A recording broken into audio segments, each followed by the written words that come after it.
गणेशपेठ अंतर्गत येत असलेले हे बसस्थानक आहे. इथे प्रायव्हेट बसाच्या आवागमनामुळे नागरिकांना त्रास होत असल्याचे दिसत आहे. इथे ट्रॅफिक पोलीस एकही पण आहे नाही. ट्रॅफिकच्या नियंत्रणाला काळिंबा लागत आहे. ॲक्सिडेंट होण्याची पूर्ण शक्यता आहे. इथे प्रायव्हेट बसेसच्यामुळे ट्रॅफिक जाम झालेला आहे. गेल्या अर्धा तासापासून ट्रॅफिकच्या संबंधित लोक त्रासलेले आहेत.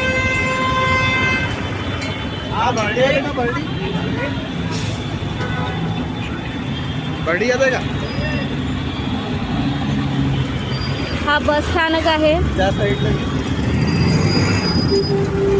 प्रायव्हेट बस आहे आणि ऑटो चालक, ई रिक्षा,